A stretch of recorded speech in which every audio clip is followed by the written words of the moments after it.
Hello and welcome to another chess vlog. We all know that every game has a serious side to it, but we also know that every game has a funny side to it. And these three games that I have for you tonight will show you the funny side of chess, where the moves don't make a lot of sense, but they seem like good ideas at the time, until the bot tells you that not only have you made several blunders, you've missed several opportunities to capitalize on your opponent's blunders. So, let's get into the three games today. I am black in this first game, and the opponent opens with, shock of shocks, d4. We're doing the queen's pawn opening this time. The king's pawn opening is getting a little tiresome, don't you think? No, it isn't. It may be boring, but it is practical. But, you know, opening with the queenside pawn is not bad either. So I respond with d5. I almost said e5. Knight attacks pawn, knight defends pawn, basically doing my usual but in reverse. Knight develops, bishop attacks knight, and not really a huge reason to do this right away. I mean, I'm not pinning the knight, so it's not as good as it looks. Queen comes out very early. Okay, it's fine by me. I open the path for my bishop. He decides to kick my bishop, and when my bishop gets kicked in this situation, I usually just make the exchange. However, this has not doubled his pawns, so not the best exchange to be making this early. But hey, if it gets the queen out and exposed all on its own, that'll be helpful. I attack the enemy's pawn for precisely that reason. Ah yes, and the bot is suggesting playing at c5. That is something you could do, because if the opponent makes the pawn exchange, then you can develop your bishop. He develops his bishop. I move my bishop to pin the enemy knight, and he decides to kick it, and I find an interesting move to play. I take the pawn straight away. It is basically a free pawn, and I do get a tempo on the queen. More importantly, I'm threatening the usual fork on c2. Forking the king and rook. So the opponent can very easily defend this, however. All they have to do is play d3. So that's what they did. d3. d3, not e3. There must be a mistake in this game record. Oh well. I suppose if he did play e3, then the only thing for me to do is to take the fork. Take the fork. Ah, I see what happened. I played as if he had played d3, I just couldn't believe that he had played e3 instead, or maybe he misclicked e3 and intended to play d3 all along, so I decided to just let him have... I don't know. Let's pretend that he played d3, queen to d3 that is, and move on. So he takes the bishop back, and I, get my knight out of the way with a tempo. And I need to defend that knight still, so I do it with c6. We have some developmental moves as well. This is a mistake, by the way, because this enables him to play queen to b7. Queen takes b7. That's a free pawn. But he does not take it, he instead castles, so I notice that he can take the free pawn, so I make the defensive move. My knights are looking a little bit underdeveloped. There's not many places they could go. I suppose I could play knight to h5 in order to attack the bishop. Though it is defended. No, I'm going to kick the queen instead for now. Queen goes all the way back to its starting square, even though white could have played queen to a4 in order to get out of the way with check. Oh well. I castle, which is fine. I'm not going to take this pawn because the rook is looking at the queen here, so can't take the pawn straight away. I instead get the queen out of the way so I can take the pawn later, or the opponent will take the pawn. Nope, he instead pushes it forward, attacking the knight. Knight goes back to d7, which is fine. Bishop comes out. I decide to kick it. Bishop goes back one square. And I continue moving my pawn chain right along. And that pawn was free now that the bishop's no longer looking at it. Was the bishop even looking at it? Ah, yes, it was. So I took the free pawn. Bishop attacks the knight. Knight goes back and attacks the bishop in turn. Bishop goes back. So I'm playing very defensively at the moment. Can't really find an easy way to get in there and start fighting. Oh, this was funny, by the way. I decide to attack his pawn. He just pushes past it. So I attack again. He pushes past it. He doesn't want to take any pawns. So I give check. And he offers the queen trade, so I go for it. Might as well get the most dangerous pieces off the board. Now it's knights versus bishops. And here, this might look a little strange. I'm trying to reroute the knight. I can't go into any of the squares with pawns on them, obviously, so I have to jump around in a bit of a roundabout way in order to get my knight onto c5, where it can actually get out there and start moving. I suppose the bot thinks the rook moving back here would have been a more defensive play, but I've got the knight where I want it to be. And he seems to be setting up his pieces for an attack. That pawn was completely free, totally isolated, so I took it. The bot wants the bishop to take here. That's interesting. I suppose it would make these pawns completely isolated. The bishop would be able to collect them. So, interesting idea. But he's not going for it. My knight moves forward, and they're in position to start attacking that king side. That is the king side, right? No, it's the queen side. He castled queen side, I guess. Okay, moving on. This is a pretty good position for me because his pawns are, like, separated and broken up, and there are less of them. As for the major pieces, we're about even at the moment, though I should probably get my rook out there, which is what I did. He defends his bishop with his own rook. And I move my own rook up here to attack the bishop. I'm looking to get this pawn over here, but the bot wants me to take this move straight away. What it's thinking is, if I take, and he recaptures, I can take like this, and though I am down a knight, I've got to fork against these two pieces, and, I suppose, I guess I don't really see what the bot is going for straight away, but no matter. So he moves his bishop out of the way, I take the free pawn, and he takes a free pawn as well. And then I play that move that I mentioned, because now I can actually capture the pawn if it decides to recapture, and I'll have check as well. He does not do that, decides to take another pawn. That's considered a blunder, because the next move should be knight takes bishop.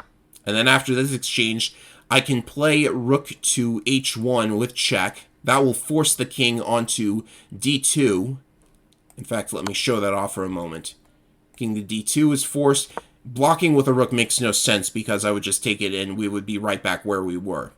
And then I can take this pawn for free, as the king is now blocking the rook. And then the game continues on from there. I've got a clear path for the pawns to the back row so they can promote. I did not do that, however. First thing I did was to move the knight back. That doesn't make any sense in hindsight. I don't know what I'm trying to do there. Moves his bishop to here. And I decide to attack the bishop. He's putting it out there wide open for me to strike at it. And then he does this.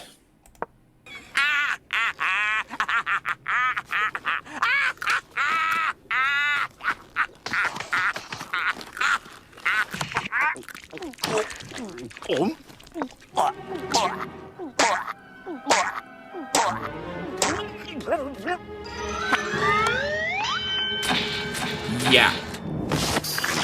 Sometimes going for the fork straight away is just a little bit too greedy, wouldn't you say? Anyway, that's game number 1. Now on to game number 2. Alright, it's time for game number 2. Unfortunately, the game reviewer here seems to be a bit busted, so we're not going to have the arrows that show the bot's recommended moves. But no matter, I will point out interesting ideas as I see them. I got some things to say about this game. We're opening with the king's pawns this time, as usual. The queen comes out very quickly straight away looking to capture that pawn, so I decide to defend it with d6. And then the bishop comes out. He is going for an infamous little trap known as the scholar's mate. If the next move is queen to f7 and there is nothing defending that square, then the game will be over on the fourth move. If you play the scholar's mate, you are a terrible player who can't think of anything else but to play a beginner's trap that 99% of players fall for because they've never played the game before. Yeah, I've fallen for this in the past, and it's very frustrating. Please don't do it. For the good of the game, please do not do it. I defend with knight to h6. This is not the best defense against the scholar's mate. One much better play you can make is to simply do queen to e7, and you can exchange the queens if the opponent decides to actually go for it.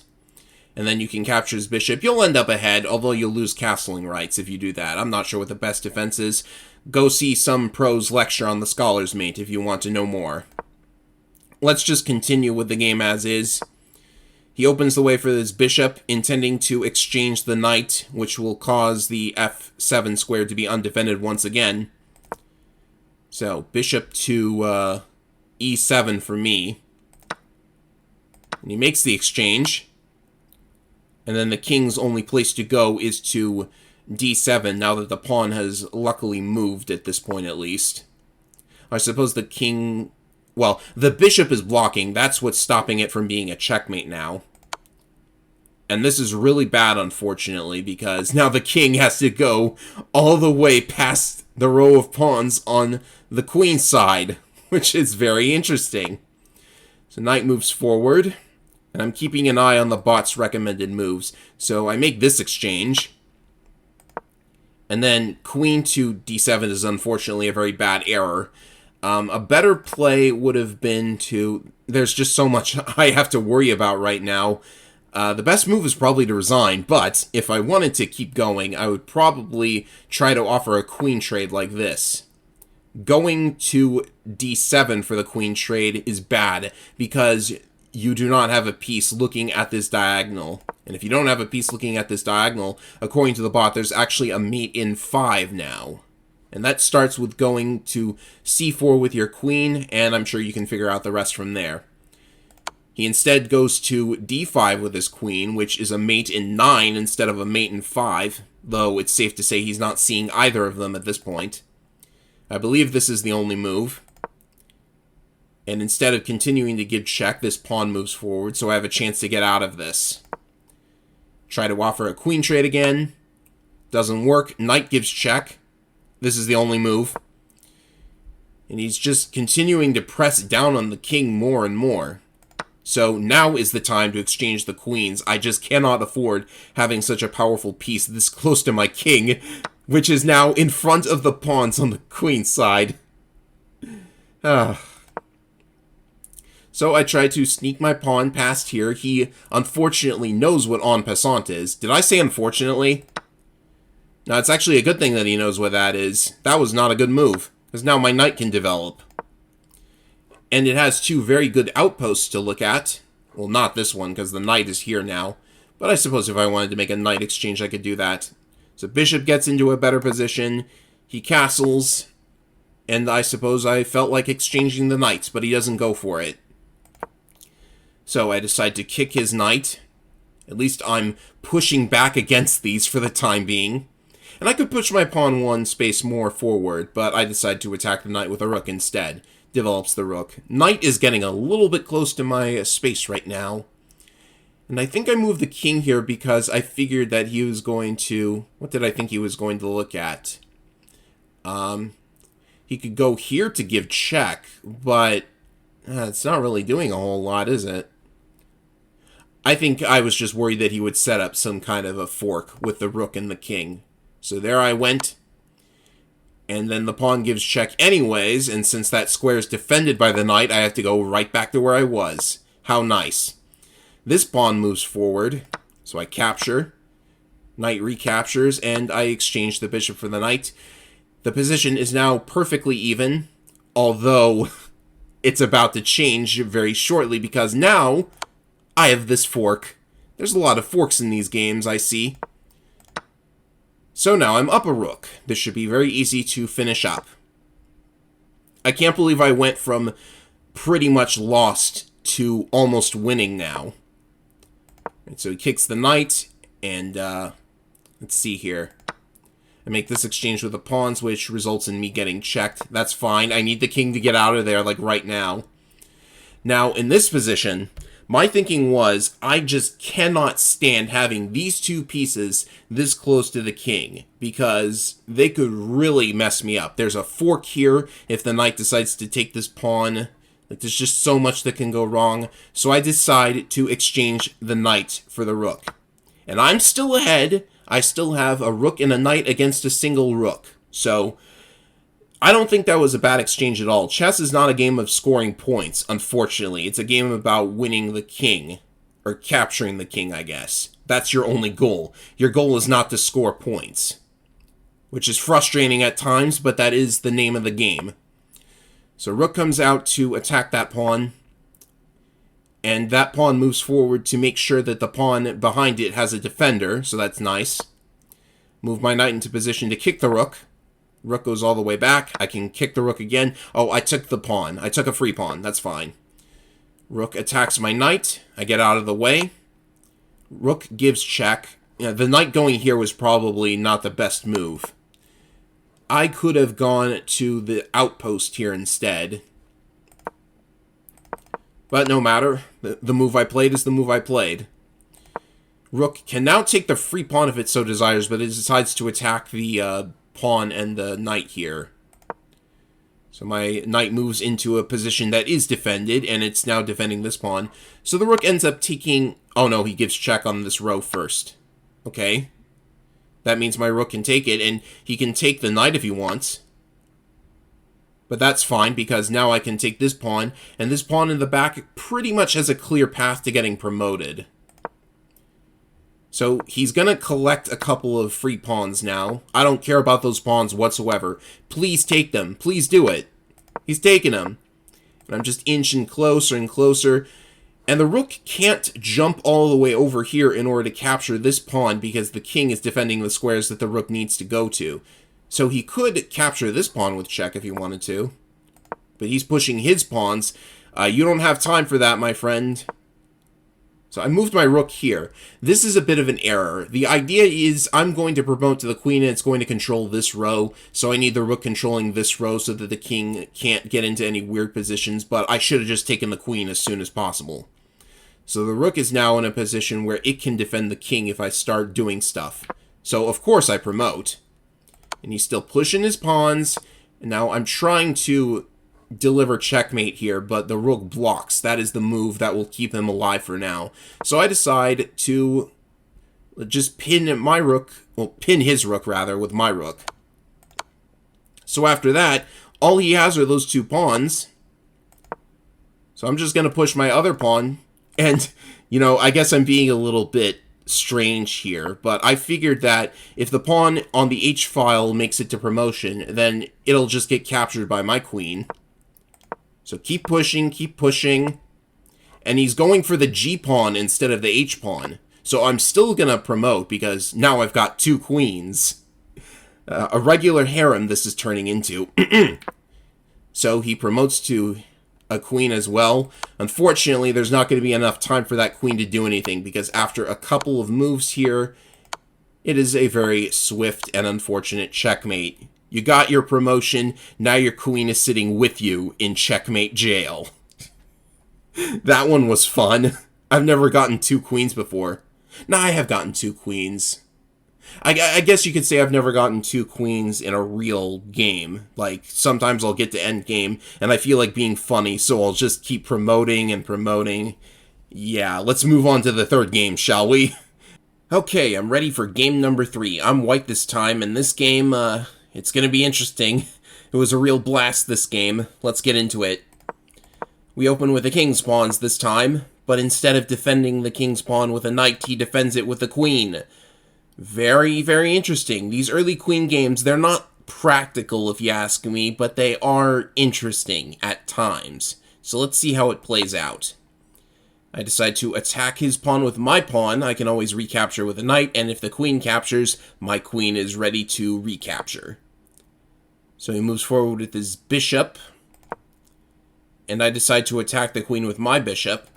And after the queen moves away, what did I decide to do next? I went ahead and made the exchange. Alright then. I can't take back with the knight because then the queen would take my bishop. Oh, that's actually what happened. So this is an even exchange so far, but I need to get my knight away from there. Or I could just defend with a queen. I could have won a tempo if I moved my knight, but no matter. actually moving the queen there is a bit of an error, because one thing that the black queen is allowed to do is jump all the way to c1 and give check, and then I can either block with the queen or move the king out of the way, and in both cases I'm basically losing a rook, because there's nothing stopping him from taking the b2 pawn, and then he can get the rook from there. And then he can cause even more trouble, no doubt. So the correct play was to move the knight back, as mentioned. But he didn't notice this at first, so he moved his knight forward in order to stop me from playing at knight to f7 and forking all these pieces, and the knight will be defended by the queen. So he was thinking of that first. So after this knight move, the queen move that I mentioned no longer works. So he castles, and I castle. And the pawn attacks the queen here. Now, this is a mistake, as there's actually a really interesting move you can make here that I did not notice at first. In fact, I didn't notice it the whole game. So, what do you think the move is? 3, 2, 1, knight takes c6. Now, that's very interesting, because at first glance it looks like you're just losing the knight for a single pawn, but you also have this discovered attack on the queen, and the queen can't take your queen because of this pawn. So the queen's going to have to move out of the way, and when you do, you can take the enemy's knight, and you've taken a knight and a pawn for the price of a single knight. That's what I call a profit. I didn't notice it, however. I instead just moved the queen back. Yawn. Ephraim plays so boring. He kicks my knight. I move it back as well. Now I've got a tempo on the enemy queen, at least. And this pawn move here is a bit of an error, but... well, it's not really an error, because you see what I'm trying to do. I'm defending the possibility of the queen taking g2, because in the future I'm going to move this bishop, of course, so I don't want the queen to take it. Right now it might not seem like a priority, but this is investing in a future move. Of course, this does make it so that the knight could potentially go to here and have a lot of options for moving forward in the future, because most of its options for moving are not really... yeah, it could fork these two rooks if it moved here instead, but the bishop went to there instead, pinning the knight to the rook. So I unpin. We make this exchange, and we have some developmental moves. And here, what I'm going to try and do is... I make that exchange, and I have to get the rook out of the way. I'm noticing that this pawn is vulnerable at the moment, so I'm going to try and take it. However, my opponent is not letting me. He's making all of the defensive moves. And this rook move is a little suspect, because a thing you can do is take this pawn. It's a free pawn. The rook can't take, or it's checkmate, and you lose. Let me show that briefly. The rook would have to go back, and then whatever piece you want to use to deliver checkmate, whatever strikes your fancy. But you're probably thinking this is a little bit strange, because I've basically pinned my knight to my queen, but I've also made sure that this queen stays right where it is, because if it moves out of the way, then the queen is going to go to f7 and give check. Potentially checkmate, if the moves are not perfect after that. But none of that came to pass in the actual game. I instead moved my rook here, trying to get some extra attacks on that f7 square. He takes a free pawn. You're not really putting your knight in a great position for continuing the assault by doing that. So then I take this pawn, because I eventually noticed that move was possible. And, yeah, I exchanged the knight for the rook. Maybe not the best exchange in the world, because the rook is definitely the more powerful piece, but I figured that the knight was in a really bad position for me. And it also lets me take this. So after this, I should get the knight out of the way, maybe take it to b7, but I don't think I did. Oh no, if I take it to b7, then I just lose instantly. That's a terrible thing to do. Do not do it. So instead I offered a queen trade. And this is not the position the queen wanted to go in, because I did this. Give check, and I've got a fork on the king and rook, and the queen can't take because my queen will simply take back. So king gets out of the way. I make that exchange. The rook doesn't recapture. Instead, he wants a queen trade. So I moved to attack the queen instead. I should have gone to that position instead, because now I'm not only attacking the queen, I'm defending my own queen. So, after this exchange here, now I have to take with the pawn instead, and I've got a doubled pawn, which is not really good this late into the game. So after a couple more moves, this is basically me getting check while trying to reroute all of my pieces into the positions they need to be. I take this free pawn. The Bont wants me to go... Oh, yes. The Bont wants me to go all the way back here, because after this move, he has to... A mate is unavoidable in this position, so this would have won me the game straight away. There's nothing he can do to... let's see here. He could try and take the king down here. That doesn't help because all of his squares are covered when the rook goes to here. This is the problem. So, instead... where was I? King goes to here. And instead, I did not notice any of the possible mate sequences and instead took the free pawn. So rook goes to here. Knight goes to here for some reason. Would have been better to just move this pawn forward instead of, like, taking the entire knight to defend it. But I am attacking the rook at the same time. So the rook goes here. Move my pawn forward to defend the knight, which I should have done in the first place. That would have been so much easier to work with. Now his pawns are starting to move forward. So I need to get over there. That knight move forces the king into this position. Now I can attack the rook. I'm rerouting the knight to attack the pawns later. Kick the rook. Ah, yes, he accidentally put his rook there, and after that he resigned. Like, there's no way he's winning with just 4 pawns against a knight and a rook. So instead of that, what he could have done was... like, basically put the rook back here. But I think in this position, resigning makes sense anyways, because I'm eventually going to push these pawns and get them into their promotions. So I would have won anyways. Anyways, that's 3 very silly games of chess. But what else can you look forward to when I'm at the board, right? I suppose nothing left to say, but see you in the next chess vlog or whatever video I'm making next. Later, everybody!